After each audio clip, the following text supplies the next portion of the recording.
மறுபடியும் ஒரு throat infection. என்ன தான் பிரச்சனைன்னு தெரில. இந்த கோவிட் வந்ததுலேருந்து வருஷத்தில் 4 வாட்டி த்ரோட் இன்ஃபெக்ஷன் வருது, சளி பிடிக்குது, காய்ச்சல் வந்து படுக்க வச்சிருது. நிஜமாகவே நம்மளோட இம்யூனிட்டியெல்லாம் ரொம்ப அடி வாங்கிடுச்சுன்னு தோணுது. நல்லா இருந்த பாடியை நாசம் பண்ணி விட்டுருக்காங்க. பட் என்ன செய்கிறது, இதுக்கெல்லாம் வந்து கோவிட் வைரஸ் தான் காரணம், ஒன்றும் பண்ண முடியாது. பட் இன்றைக்கி வந்து கொஞ்சம் ஓரளவுக்கு த்ரோட் குறகுறான்னு தான் இருக்குது. ஹோப் அது தானாகவே சரியாயிடும்னு நினைக்கிறேன். கொஞ்சம் தும்மல் இருக்குது, பார்ப்போம். அப்புறம் எனக்கு வந்து இன்றைக்கி 2 கமெண்ட்ஸ் வந்துருந்தது ஸ்பாட்டிஃபைல.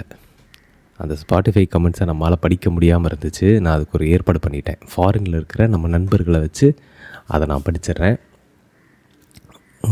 ரஹீலா அப்படின்னு நம்ம நேயர் ஒருத்தங்க, அவங்க வந்து listening to you is being a part of my routine அப்படின்னு போட்டிருக்காங்க. அவங்களுக்கு ரொம்ப ரொம்ப ரொம்ப நன்றி. தொடர்ச்சியாக இந்த மாதிரி நீங்கள் கொடுக்குற ஊக்கத்தினால தான் நானும் இதை வந்து பார்ட் ஆஃப் மை ரொட்டீனாக மாற்றிக்கிட்டேன். தினமும் காலையில் இருந்து பேசிடுறது அப்படிங்கிறது வந்து எனக்கும் ஒரு ரொட்டீனாக மாறி இருக்குது. உங்களுடைய அன்புக்கு ரொம்ப நன்றி ரஹீலா. அப்புறம் திருஃபார்வினோ அப்படின்னு ஒருத்தரும் நேற்று கமெண்ட் பண்ணியிருந்தார். நம்ம ரெப்ரசன்டேஷன் மேட்டர்ஸ் அப்படின்னு ஒரு பாட்காஸ்ட் பண்ணியிருந்தோம்ல, அதுக்கு வந்து கமெண்ட் பண்ணியிருந்தார். அதிஷா ப்ரோ எப்படி விளையாடினாங்க, Jaya and team, curious to know, அப்புறம் support, curious to know, dedicate our support to அப்படின்னு சப்போர்ட்டையும் அவரோட ஆதரவுகளையும் தெரிவிச்சிருந்தார் திருஃபார்வினோ. ரொம்ப நன்றி. அந்த நேற்று வந்து ஜெயா அண்ட் டீம் மேட்ச்சுக்கு நான் போயிருந்தேன். காலையில் இங்கே தான் நந்தனம் ஆர்ட்ஸ் காலேஜ் கிரவுண்ட்ஸில் தான் நடந்துச்சு மேட்ச்சு. ரொம்ப நல்லா விளையாடினாங்க. எனக்கே ரொம்ப ஆச்சரியமாக இருந்தது. ஒரு 15 நாள் மட்டுமே ஆன ஒரு கிரிக்கெட் டீம் ஓரளவுக்கு அவங்க லெவலுக்கு அவங்க அதிகமாகவே விளையாடினாங்க. ரொம்ப நல்லா இருந்துச்சு. அவங்க வந்து 33 ரன் அடித்தாங்க ஃபஸ்ட்டு பேட்டிங் பண்ணி 10 ஓவரில். அவங்க வந்து வேறு ஒரு மீடியா டீமோடு ஆடினாங்க, மென் டீம் அவங்க. அதுவும் அந்த ஆண்கள் டீம் வந்து போன வாட்டி சாம்பியன் இது ஆனவங்க போல் ஃபுல் ஃபோர்ஸில் இருந்தாங்க. பட் அவங்க கூடயே அவங்க ஒரு 33 ரன் அடித்து செகண்ட் ஒரு 4 ஓவர்ஸ் வரைக்கும் தாக்கு பிடிச்சி அந்த மேட்ச் கொண்டு போனாங்க. அவங்க தோத்துட்டாலும் ரொம்ப ஹாப்பியாக ஃபீல் பண்ணாங்க எல்லாருமே. அவங்க முகத்துலலாம் அவ்வளோ சந்தோஷம்.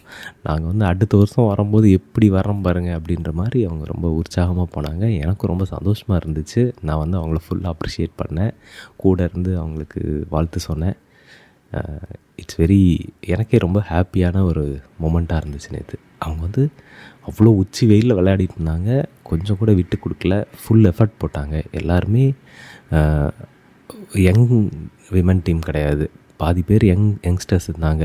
ஒரு 20s இருக்கிற பெண்கள், நிறைய பேர் 40s 30s இருக்க பெண்கள், அது குடும்ப பெண்கள், அவங்களுக்கு நிறைய இஷ்யூஸ் இருக்க பெண்கள் கூட ஃபுல் எஃபர்ட் போட்டு விளையாடினதை பார்க்க ரொம்ப சந்தோஷமாக இருந்துச்சு. அண்ட் அந்த டீம், அவங்களுடைய அந்த டீமு, அவங்க அந்த டீமோட பாண்டிங் அதெல்லாம் பார்க்கும்போது ரொம்ப நல்லா இருந்துச்சு. நான் உங்களோட எல்லாருடைய வாழ்த்துக்களையும் அவங்களுக்கு நான் சொல்லிட்டேன். ஸோ திருஃபார்வினோ, இதுதான் அப்டேட். அவங்க வந்து தோத்துட்டாங்க, ஆனாலும் ஆர்சிபி மாதிரி மக்கள் சாம்பியன் ஆகிட்டாங்க. அவங்க வந்து எப்போவுமே ஆர்சிபி வந்து தோத்தாலும் ஜெயிப்பாங்கல்ல, அது மாதிரி தான் மக்களோட மனங்களை வென்றுட்டாங்க. ஸோ இதுதான் அப்டேட். அப்புறம் கமெண்ட் பண்ணுறவங்க எல்லாருக்கும் ரொம்ப நன்றி. ஏன்னா இத்தனை நாள் நான் அந்த கமெண்ட்டெல்லாம் படிக்க முடியாமல் இருந்துச்சு. அதனால் நீங்கள் என்னென்னமோ போட்டிருக்கீங்க, இப்போ நான் படிக்க ஆரம்பிச்சிட்டேன். ஏன்னா ஃபாரினில் கமெண்ட்ஸ் எல்லாம் காட்டுது. ஸோ அந்த கமெண்ட்டெல்லாம் போய் என்னால் படிக்க முடியுது. ரொம்ப நன்றி உங்களுடைய கமெண்ட்ஸுக்கு.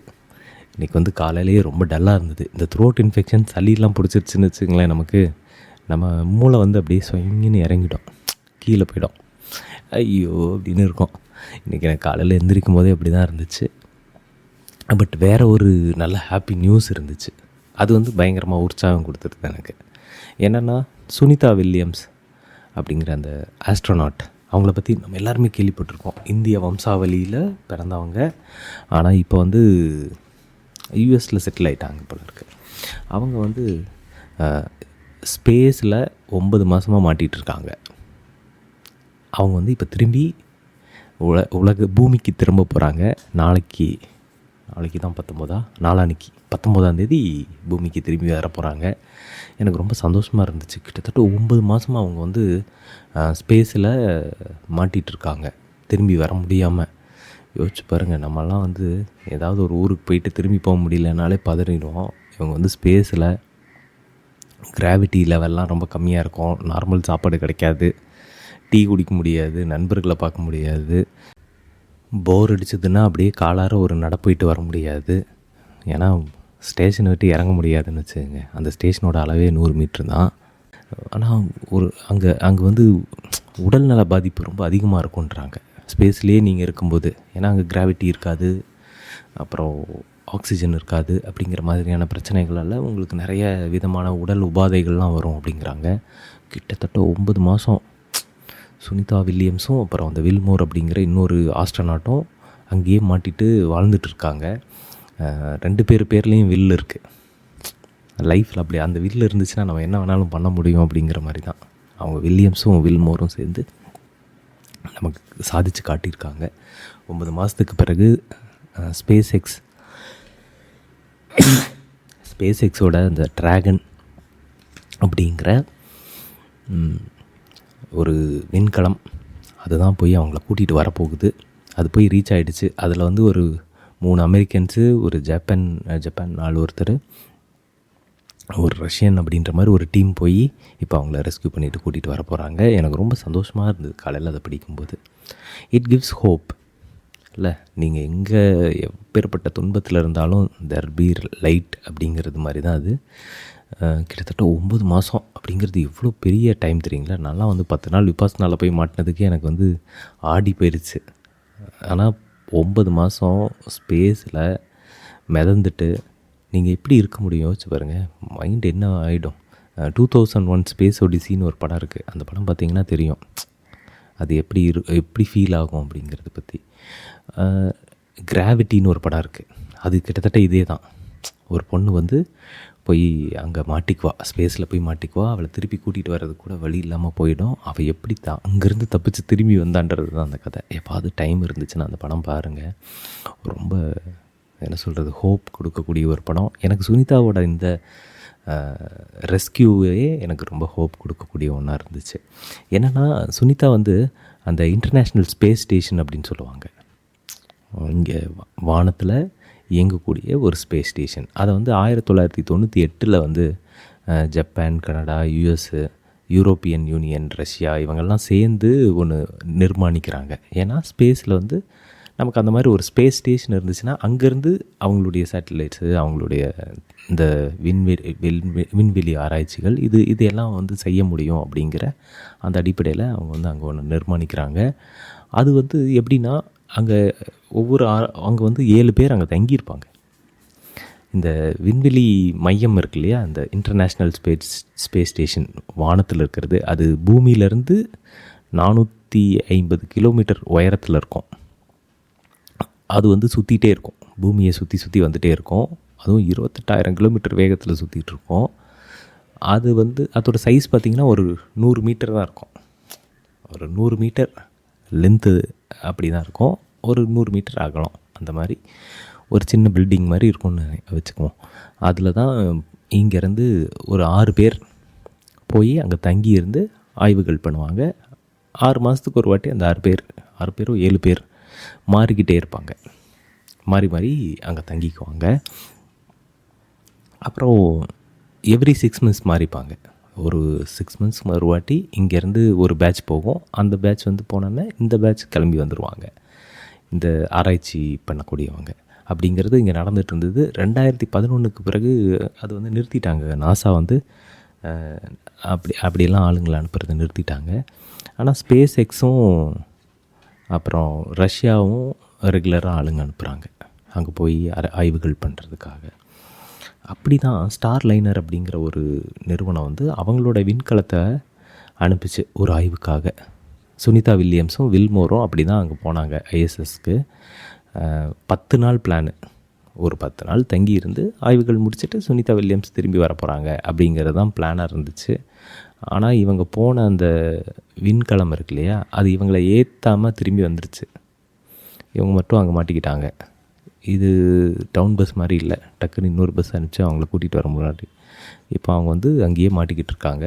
கிட்டத்தட்ட 6 மாதம் இதுக்கான முயற்சிகள், அவங்கள எப்படி திரும்பி கொண்டு வரதுன்றதுக்கான முயற்சிகள் பண்ணிக்கிட்டு இருந்தாங்க. சுனிதா வில்லியம்ஸ் வந்து இந்த காலகட்டத்தை ரொம்ப கஷ்டப்பட்டு தான் எதிர்கொண்டிருக்காங்க. யோசிச்சு பாருங்கள். இன்றைக்கி வந்து விமன் பிரச்சனைகள் பற்றியெல்லாம் பேசுகிறாங்க நிறைய பேர். எப்படி வந்து அவங்க அங்கே தங்கி இருக்க முடியும், அந்த தங்கி இருக்கிற காலத்தில் அவங்களோட உடல்நிலை எப்படியெல்லாம் பாதிச்சிருக்கோம், அதையெல்லாம் எப்படி அவங்க எதிர்கொண்டு அந்த இதோடு இருந்தாங்க அப்படிங்கிற மாதிரி விஷயங்கள்லாம் அதில் நிறைய இப்போல்லாம் பேசுகிறாங்க. அவங்க வந்து கிட்டத்தட்ட அந்த 10 நாளில் முடிய வேண்டிய ஒரு பயணம் 10 மாதம் இழுத்துருச்சு. ஆனால் கொஞ்சம் கூட அந்த காலகட்டத்தில் மனதை வந்து இழக்காமல் அந்த நம்பிக்கையோடு அவங்க வெயிட் பண்ணிகிட்டு இருந்தாங்க. இப்போ ஸ்பேஸ் எக்ஸோட அந்த ட்ராகன் அப்படிங்கிற விண்கலம் போய் அவங்கள வந்து மீண்டும் கூட்டிகிட்டு வரப்போகுது. எனக்கு ரொம்ப ரொம்ப சந்தோஷம் இந்த விஷயத்தில். என்னென்னா அவங்கள திரும்பி கூட்டிகிட்டு வர போகிறாங்க அப்படிங்கிறது ரொம்ப ரொம்ப மகிழ்ச்சியாக இருக்குது. ஆனால் என்னென்னா திரும்பி வந்தாங்கன்னா இந்த 10 மாதம் ஒரு விண்கலத்தில், அதாவது ஒரு விண்வெளியில் இருந்தது அப்படிங்கிறதோட இம்பேக்ட் வந்து ரொம்ப அதிகமாக இருக்குமாம்மா உடம்புல.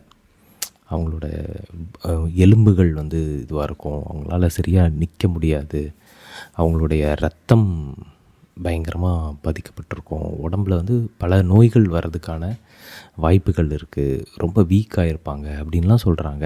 அவங்க வந்து அது எதுவும் இல்லாமல் அவங்க ஆரோக்கியமாக நல்லபடியாக வந்து நிறைய ஆராய்ச்சிகள் பண்ணணும் அப்படின்னு நினைக்கிறேன். ஏன்னா ஒருத்தர் அஸ்ட்ரானட் ஆகுறதுன்றது அவ்வளோ ஈஸி கிடையாது. அதுவும் சுனிதா வில்லியம்ஸ் மாதிரி ஒருத்தங்க ஆகணும், ஆராய்ச்சியாளர், விண்வெளி ஆய்வாளர் ஆகணும் அப்படின்னா அவங்க நிறையா படிக்க வேண்டியிருக்கும், அவங்க நிறைய உழைக்க வேண்டியிருக்கும். அப்படிப்பட்ட ஒரு ஆள் அவங்க வந்து உடல்நல கோளாறால் எதுவும் சிக்கிடக்கூடாது, அவங்க நல்லபடியாக இருக்கணும் அப்படின்னு நான் விரும்புகிறேன். இப்போ அடுத்தது அவங்களுக்கு வந்து இந்த 10 மாதத்தில் எவ்வளோ சம்பளம் கொடுத்துருக்காங்கன்னு பார்த்தீங்கன்னா, 10 மாதம் அங்கே ஸ்பேஸ்லேயே இருந்ததுக்கு ₹1 கோடி சம்பளம் கிடைக்குதாம்மா. அமெரிக்கன் ஸ்டாண்டர்டில் அந்த ₹1 கோடி ரொம்ப கம்மி அப்படின்னு எல்லோரும் இப்போ வந்து திட்டிகிட்ருக்காங்க. அவங்க தப்பாக இதுக்கு வந்து அவங்களுக்கு அதிகமான நஷ்டஈடு வந்து கவர்மெண்ட் கொடுக்கணும் அப்படின்லாம் அங்கே வந்து பேச்சு போய்கிட்டு இருக்கு. இப்படி நிறைய விஷயம் போயிட்டு இருக்கும்போது சுனிதா வில்லியம்ஸ் கிட்ட இன்டர்நேஷ்னல் ஸ்பேஸ் சென்டர்லேருந்தே ஒரு ப்ரெஸ் கான்ஃபரன்ஸ் நடத்துகிறாங்க. இந்த மாதிரி உங்களை வந்து இப்போ மீட்க போகிறாங்களே, நீங்கள் சொல்லுங்கள், இப்போ வந்து உங்களுக்கு என்ன எப்படி ஃபீல் பண்ணுறீங்க, இந்த 10 மாதத்தில் நீங்கள் எதிர்கொண்ட பெரிய சவால் என்ன அப்படின்னு கேட்கும்போது சுனிதா வில்லியம்ஸ் ஒரு விஷயம் சொல்கிறாங்க. எனக்கு எல்லாத்தையும் சமாளிச்சிட்டேன் நான், ஆனால் அந்த அன்சர்டனிட்டி ஆஃப் லைஃப் இருக்குல்ல, எப்போ நம்மளை கூட்டிகிட்டு போவாங்க, எப்போ நான் குடும்பத்தை பார்க்க முடியும், நான் திரும்பி போவேனா, உயிர் பிழைப்பேனா அப்படிங்கிற இந்த குழப்பம் இருக்கு இல்லையா, கிட்டத்தட்ட 10 மாதம் ஆகிடுச்சு. அது குறைஞ்சிக்கிட்டே போகுது. அந்த நம்பிக்கை, அன்சர்டனிட்டி வந்து ரொம்ப அதிகமாகிட்டே போகுது, நம்பிக்கை குறைஞ்சிக்கிட்டே போகுது. இப்படிப்பட்ட ஒரு காலகட்டத்தில் இந்த அன்சர்டனிட்டியோடு வாழ்கிறது தான் எனக்கு இருந்த பெரிய சவாலாக இருந்துச்சு அப்படின்னு சுனிதா வில்லியம்ஸ் சொல்லியிருந்தாங்க. உண்மையில் அன்சர்டனிட்டியோடு வாழ்கிறது அப்படிங்கிறது ரொம்ப சுலபம் கிடையாது, ரொம்ப ரொம்ப கஷ்டம். இப்போ நம்மளே யோசிச்சு பாருங்களேன், ஒரு சின்ன வேலையில் இருக்கோம், அந்த வேலை வந்து எப்போ போகும் அப்படின்னு நினச்சிக்கிட்டே வாழ்கிறது இருக்குல்ல, அது அது அது நம்மளை நிம்மதியாகவே தூங்கக்கூட விடாது. ஒரு ரிலேஷன்ஷிப்பில் இருக்கோம், அந்த ரிலேஷன்ஷிப் எப்போ வந்து முறிஞ்சு போகும் அப்படின்ற ஒரு அச்சத்திலே இருந்தோன்னா நம்மளால் சந்தோஷமாக ஒரு சிரிக்கக்கூட முடியாமல் போகும். இந்த அன்சர்டனிட்டி லைஃப்பில் வந்து அன்சர்டனிட்டி வந்து தவிர்க்கவே முடியாத ஒன்றா இருக்கும். ஏன்னா நம்ம வாழ்வே அப்படி தான் இருக்குது. அதுவும் குறிப்பாக இந்த கோவிட் மாதிரியான விஷயங்கள்லாம் வந்ததுக்கு பிறகு இந்த அன்சர்டனிட்டி ரொம்ப அதிகமாகிடுச்சு. யாருக்கு வேணாலும் என்ன வேணாலும் நடக்கும், யாருக்கு வேணாலும் எது வேணாலும் ஆகும் அப்படிங்கிற மாதிரியான ஒரு காலகட்டத்தில் இருக்கும்போது இந்த அன்சர்டனிட்டியே தான் இன்றைக்கி இருக்கக்கூடிய பெரிய சேலஞ்சாக நானுமே பார்க்குறேன். இது விண்வெளியில் இருக்கிறவங்களுக்கு மட்டும் இல்லை, பூமியில் இருக்கிறவங்களுக்கும் அந்த அன்சர்டனிட்டி தான் ஒரு பெரிய சேலஞ்சாக இருக்குது. உண்மையில் இந்த அன்சர்டனிட்டியை வந்து சுனிதா வில்லியம்ஸ் எப்படி எதிர்கொண்டாங்க அப்படின்னு பார்த்தா, அவங்க வந்து ஓகே, ஐ அக்செப்ட், இப்படி தான் இருக்க போகுது, அந்த ஸ்பேஸ் ஐஎஸ்எஸில் தான் நான் வாழ போகிறேன், எப்போ வந்து என்னை மீட்கிறதுக்கு ஒரு விண்கலம் வருதோ அப்போ தான் என்னால் திரும்பி போக முடியும் அப்படிங்கிறத முதல்ல அக்செப்ட் பண்ணிக்கிறாங்க. அந்த அக்செப்டன்ஸ் தான் ரொம்ப முக்கியம். அந்த நிலைமை இப்படி தான் இருக்குது, ஓகே, இதை நான் அக்செப்ட் பண்ணிக்கிறேன். இப்போது இந்த சூழலில் நான் எப்படி நிம்மதியாகவும் ஹாப்பியாகவும் வாழ முடியும் அப்படிங்கிறத அடுத்து பிளான் பண்ணிக்கிறேன். ஓகே, நான் வந்து அவங்க நீங்கள் கவனிச்சிங்கன்னா இந்த 10 மாதமாக எப்போவுமே பூமியோட தொடர்புலேயே இருப்பாங்க. தீபாவளிக்கு வாழ்த்து சொல்லுவாங்க, ஒலிம்பிக்கு வாழ்த்து சொல்லுவாங்க, ஏதாவது ஒரு கருத்து சொல்லுவாங்க, தேர்தல் பற்றி பேசுவாங்க. அப்படின்னு அவங்க தன்னை வந்து பூமியோட கனெக்டடாகவே வச்சுருந்தாங்க.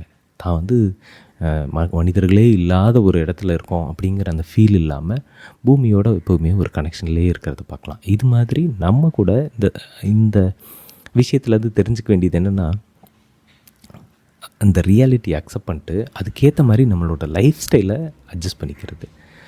முடிஞ்ச வரைக்கும் அந்த அன்சர்டினிட்டி நம்மளை பாதிக்காதபடி வாழ தொடங்குறது. ஏன்னா அந்த அன்சர்டினிட்டி முதல்ல பிரேக் பண்ணுறது நம்ம ஹோப்பு தான், நம்ம நம்பிக்கையை தான் அது உடைக்கும். அப்படி இல்லாமல் அதை வந்து தக்க வச்சுக்கணும் அப்படின்னா முதல்ல அந்த ரியாலிட்டியை அக்செப்ட் பண்ணிவிட்டு அதுக்கப்புறமா அதுக்கேற்றபடி நம்ம லைஃப் அட்ஜஸ்ட் பண்ணிக்கணும். லைஃப் அட்ஜஸ்ட் பண்ணிவிட்டு நிச்சயமாக இந்த நிலை மாறும் அப்படிங்கிற ஒரு நம்பிக்கையை மனசுக்குள்ளே வளர்த்துக்கணும். அது வரைக்கும் நான் வந்து உயிர்ப்போடு இருக்கணும், அது வரைக்கும் நான் மனிதனாக இருக்கணும், அது வரைக்கும் நான் வந்து என் மனதில் இருக்கிற அன்பும் கருணையோடு தக்க வச்சுட்டு இருக்கணும் அப்படிங்கிற அந்த கிரிட்டு வந்து ரொம்ப முக்கியம். அது வந்து ரொம்ப அந்த உறுதி இருக்குல்ல, அதை வந்து விட்டுறாமல் அது வரைக்கும் நம்ம பிடிச்சிருக்கணும். ஏன்னா இப்போ யோசிச்சு பாருங்கள், நான் நிறைய சினிமாக்காரங்க மீட் பண்ணுவேன் டெய்லியும், சினிமா சார்ந்து இயங்கக்கூடியவங்க. இவங்க எல்லாருமே பெரிய ஃபேமஸான சினிமாக்காரங்க கிடையாது. இவங்க எல்லோரும் இனிமேல் ஃபேமஸ் ஆக போகிற சினிமாக்காரங்க. எப்போ சினிமாவில் ஒருத்தர் நடிப்புக்காக வாய்ப்பு தேடி அலைஞ்சிக்கிட்டே இருப்பார், ஒருத்தர் இயக்குனர் ஆகணும்னு வாய்ப்பு தேடி அலைஞ்சிக்கிட்டு இருப்பார். இவங்களுக்கெல்லாம் எப்போ ஒரு நல்ல படம் கிடச்சி அந்த வெற்றி கிடச்சி அதுக்கப்புறம் அவங்க வாழ்க்கை மாறும் அப்படிங்கிறதே தெரியாது. ரொம்ப அன்சர்டனாக இருக்கும். ஆனால் அவங்க அந்த நம்பிக்கை விட மாட்டாங்க.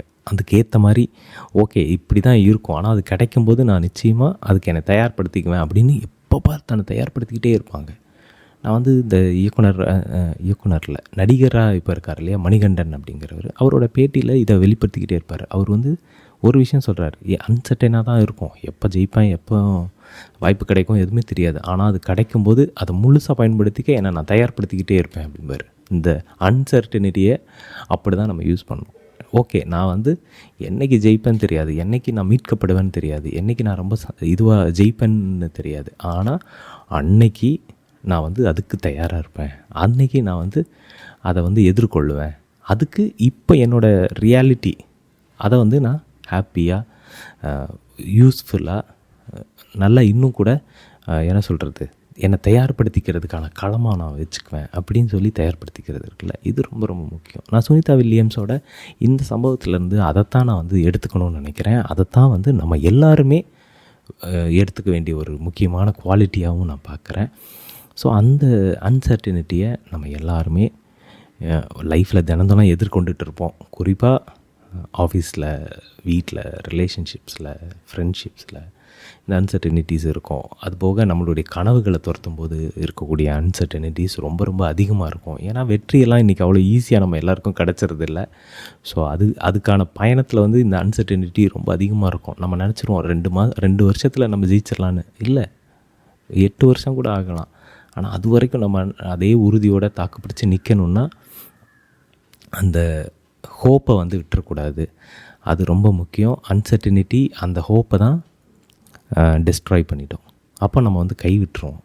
அப்படி இல்லாமல் ஹோப்பை வந்து விட்டுறக்கூடாது. குறிப்பாக நான் வந்து இந்த நாசி முகாம்கள் இருக்குல்ல, ஹிட்லரோட காலத்தில் யூதர்களை வந்து அடைச்சி வச்சு அவங்கள கொல்லக்கூடிய அந்த நாசி முகாம்கள் பற்றின நிறைய பதிவுகள் இருக்குது. அந்த பதிவுகள் எல்லாத்துலேயுமே தான் உயிரோடு இருப்போமா இருக்க மாட்டோமா, தன்னை கொன்றுருவாங்களா இல்லை கொல்ல மாட்டாங்களான்ற அந்த ஒரு அன்சர்டினிட்டிலேயே நிறைய பேர் வாழ்ந்திருப்பாங்க. அவங்களுடைய பதிவுகள்லாம் அப்போ எப்படியோ ஒரு வகையில் அவங்கெல்லாம் உயிர் பிழைச்சவங்க இருப்பாங்கள்ல, அவங்களுடைய பதிவுகள், அவங்களுடைய புனைவுகள், அவங்களுடைய கட்டுரைகள், இது எல்லாத்தையும் நான் ரெகுலராக படிப்பேன். படிக்கும்போது எனக்கு அதிலேருந்து கிடைக்கக்கூடிய ஒரு முக்கியமான விஷயமா இருக்கக்கூடியது என்னென்னா, அந்த எவ்வளோ அன்சர்டனிட்டிலையும் நம்பிக்கையோடு இருக்கணும் அப்படிங்கிறது தான். மேன் சர்ச் ஃபார் மீனிங்னு விக்டர் ஃப்ராங்க்லோட ஒரு புக் இருக்குது. நான் வந்து அது வந்து எனக்கு ஒரு வந்து அந்த புக்கை பற்றி நான் ஒரு நாள் தனியாக பேசுகிறேன். ரொம்ப முக்கியமான ஒரு புக் அது. நமக்கு வந்து எப்படிப்பட்ட துன்பத்துலேயும் எப்படி நம்ம ஒரு அர்த்தமுள்ள வாழ்வை வாழ்கிறது அப்படிங்கிறத நமக்கு போதிக்கக்கூடிய ஒரு புக் அது. கிட்டத்தட்ட சுனிதா வில்லியம்ஸும் நமக்கு அதை தான் கற்றுக் கொடுக்குறாங்க. 9 மாதம் ஒரு அர்த்தமுள்ள வாழ்வை அவங்க வாழ்ந்துட்டு இப்போ திரும்பி வரப்போகிறாங்க. இந்த அன்சர்டனிட்டியோடு வாழ்கிறத பற்றி தான் நான் இன்றைக்கி பேசணும்னு நினச்சேன். ஸோ உங்களுக்கு அது ரொம்ப யூஸ்ஃபுல்லாக இருந்திருக்கும்னு நினைக்கிறேன். ஸோ சுனிதா வில்லியம்ஸ்க்கு நம்ம எல்லோரும் சேர்ந்து வெல்கம் பண்ணலாம்.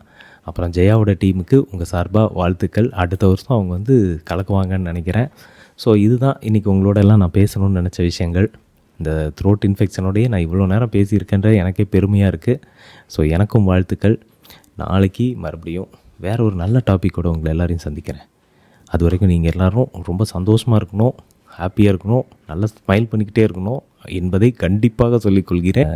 அதுவரை உங்களிடமிருந்து விடைபெறுவது உங்கள் மெட்ராஸ் மாங்க் அதிஷா.